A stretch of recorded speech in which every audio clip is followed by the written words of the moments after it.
So, on this emotional scale, on one end it feels really good, on the other end it feels really not good.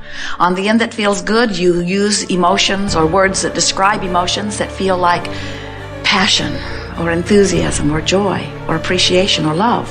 They are all vibrationally equivalent or close enough that it's splitting hairs to try to separate them. On the other end of the scale are emotions that you would describe like disempowerment or bondage, maybe even, or fear, or depression, or despair. All very close vibrationally, splitting hairs to really try to separate them. And on the end of the scale that feels wonderful is your perception of empowerment. On the end of the scale that feels awful is your perception of disempowerment. And around that feeling of disempowerment is, I feel awful about this, and I feel powerless to do anything about it. And what most of you say is, if that condition would change, I would feel better. And we don't disagree with that, because we see you looking at conditions that make you feel good, and we see you feeling good. And we see you looking at conditions that make you feel bad, and we see you feeling bad. And we understand why you would say, I need to just change this condition. I just need to take an action that gets that out of the picture so that I don't have to deal with that anymore. And we say, you can do that, and you might receive a little bit of relief from it. But it is ever so much more effective if you take an emotional journey where you little by little coach yourself into a different vibration. And when you do coach yourself into a different vibration, you will close the gap between where you are right now and where you really want to be. And closing of that gap is really what the art of allowing is. Closing the vibrational gap between what I'm doing right now and who I really am as source energy in a physical body, and what I've added to that knowing through the trial and error, sifting through contrast that I've been doing today and yesterday and all of the days of my life experience. So here you are, leading edge creators. You are God. If you want to use that term, we call you source energy. We call you eternal consciousness. We call you infinite intelligence. We call you the leading edge of thought. We call you source energy in physical bodies. And the only reason that you ever do not feel that you are source energy in a physical body is because you have fixated on something or other that has you vibrating at a different frequency than that which really is source. And so there is a vibrational separation between who you really are and who you are allowing yourself to be right now. That's why we call it the art of allowing. The art of allowing yourself to be as happy as you really are, to be as healthy as you really are, to be as abundant and prosperous in all things that you consider to be good as you really are. You get to choose. Free will abounds. You are so free, you can choose bondage. But the thing that we want you to understand is that your freedom is a perceptual thing, because freedom is. No one can vibrate for you. No one can perceive for you. No one can direct your thoughts. Oh, they can influence. They can behave wonderfully and help you to feel good, and they can behave horribly and help you to feel bad. But no one can get inside of you and offer your vibration. You are the only one who offers your perspective. And friends, you can guide it more effectively than you know. The reason that you have not been guiding your vibration as effectively as you are really capable of doing is because you've been trying too hard to take too big of jumps. You're over here and you want to be over there, and when you try to jump, you can't. Your well-meaning Abraham teachers and students will say to you as they see you in your negative emotion, you know, you create your own reality. You need to cheer up. And you want to say, it's not possible that I create my own reality, or you would be gone from my experience. The grief you bring me, I am certain I have no power. And we want you to understand that you have full power, and that the grief that you are feeling is because you are choosing to let whatever you are observing set the tone of the way that you are feeling, rather than withdrawing your attention from that and putting it on something else. When you withdraw your attention from those things that are not pleasing you, and you put your attention upon those things that are pleasing you, what begins to happen is that those pleasing things become more abundant and those not pleasing things become more rare, until eventually those not pleasing things cannot be part of your experience because you have eliminated your attraction factor from your vibration. What you think and what you get always matches. As Jerry and Esther are traveling, as they do constantly, they travel from Phoenix to San Diego on a regular basis, eager to get to San Diego. Cool and beautiful, wonderful restaurants. They always so look forward to being there. And as they're traveling the 400-mile distance westerly across the desert, they do not feel uncomfortable or worried that they will not reach their destination. They never come to the halfway point, which is approximately Yuma, Arizona, right out there in the middle of the desert.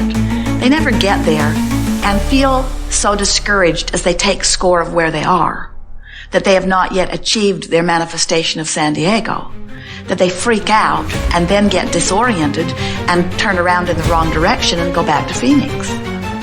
Of course, that's a ridiculous picture, isn't it? Phoenix, Yuma, Phoenix, Yuma, Phoenix, Yuma, Phoenix, Yuma, Phoenix, Yuma. Oh, where? How will we ever get to San Diego? Phoenix, Yuma, Phoenix, Yuma.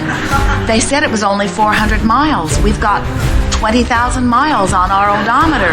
What's going on? Why does San Diego continue to elude us?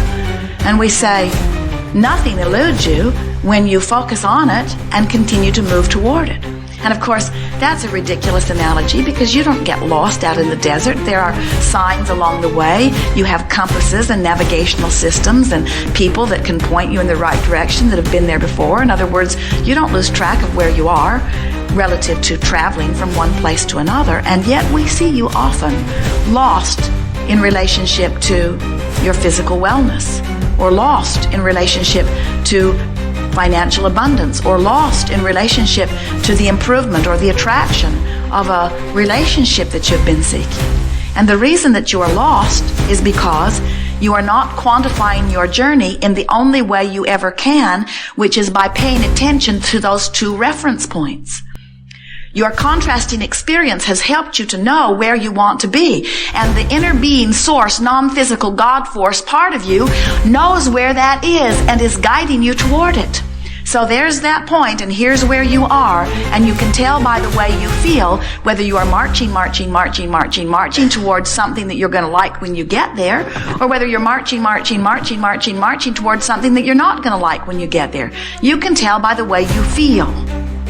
But until you reach the place where nothing's more important than how you feel, you'll march in the direction of opposition toward what you want for a whole lot of what we see as really, we love you, foolish reasons. Foolish reasons like it's interesting, or foolish reasons like it's the way I've always done it, or foolish reasons like somebody else does it, or foolish reasons like my mother told me to do it this way, or foolish reasons like it's the way it's always been done. There are endless foolish reasons. Foolish reasons like I seek the approval of my peers, or of my government, or of my religion, or of my spouse, or of someone. And we want you to decide today if you want to get on your path of deliberate creation and really be the allower that you were born to be. We want you to leave here saying and really meaning, nothing is more important than that I feel good and I have the capacity to do it, but I don't have to do it all at once, and I don't have to do it all this red hot minute. If I just gently begin to guide myself in the general proximity of feeling good, I will get generally feeling better. And if I continue to guide myself in the general proximity of feeling good, I will get feeling better. And as I continue to do it, I will get feeling better and better and better and better and better until I will once again resume my natural, joyful self. But most of all,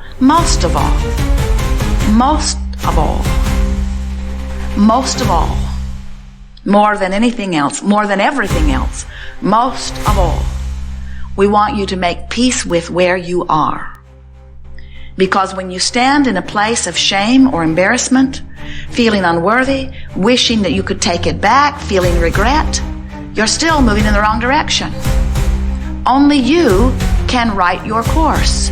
And the thing that we think that many of you do not understand is that when you are in despair, when you feel out of control, when you feel powerless in where you stand, and you find rage or revenge or anger, and you feel relief in that, you are moving in the right direction. And those people around you who don't want to see your anger, who don't want to see your rage or revenge, who tell you that it's misplaced or inappropriate, don't know about your vibrational points of relativity. They can't guide you. And of course, we want you to quickly move through the revenge stage before you actually take it. We want you to move quickly through the anger stage before it causes some stronger repercussions and attracts some stronger manifestation. But we would rather that you attract the manifestations that are equal to anger than that you attract the manifestations that are equal to powerlessness.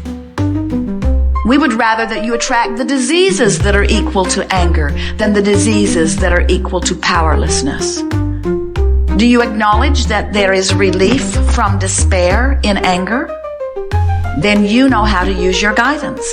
Do you acknowledge that there is relief in frustration from anger? Then you know how to use your guidance. Do you acknowledge that you feel better when you are appreciating than when you're criticizing? Then you understand your guidance. But what we think you don't understand or remember is that wherever you are is all right. And wherever you are, you have choices now.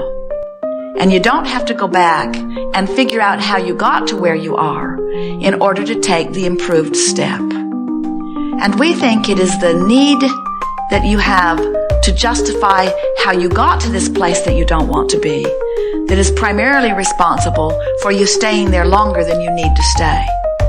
And the reason that you do that, dear hearts, is because at deep levels you know who you are. You know you are love, and you know you are supposed to feel good. And you know that you are blessed, and you know that you are worthy. And you know that you are an uplifter. You know that you are love. And when you stand in a place that is less than those things, you freak out on many, many levels. And then you spend a lot of time trying to justify why you're not where you want to be, because you know at these deep levels that you ought to be where you want to be. And we agree, you ought to be there. But when we say you ought to be there, we don't mean you ought to be there because you owe it to anybody else. We mean you ought to be there because that's what's natural to you. You are lovers, and unless you're loving, you're not who you are. You are fantastic creators, and unless you are joyfully romping through life in a passionate feeling way, you're not who you are. And so, how do you get into this place where you feel less good than you really are? What happened? Well, you were non-physical energy. So far, so good. You saw Earth, time, space, reality as a leading edge of thought. So far, so good. You said, I will project a part of my consciousness into a human body where I will be on the leading edge of thought. So far, so good. You said, there will be magnificent contrast and diversity that will make it easy for me to define my personal preferences. So far, so good. You said, Source, in the moment that I define a preference, will join me in it and align circumstances and events to bring it about. So anything I need or want to have or be or experience will be there. So far, so good. And then you saw something that you didn't want to see. Something different from who you are. You looked out into the world and there it was. And your first impulse was, somebody should call somebody. That unwanted thing should not be there. But then you remembered, oh yes, it's a well-stocked kitchen. All ingredients imaginable can be there. My job's not to sift through the kitchen and decide what should be there or not be there. My job's just to take from the shelves of the kitchen what I want to put in my pie. So far, so good. And then, as you move through life experiencing more and more contrast, you said, isn't this magnificent? Because the more contrast I see, the more variety I'm exposed to, the more choices I have, the more clear I become of what I want to do as a leading edge creator out here on this leading edge of thought. The more exposure to the more contrast, the more clear I become. Do you understand that worthy perspective?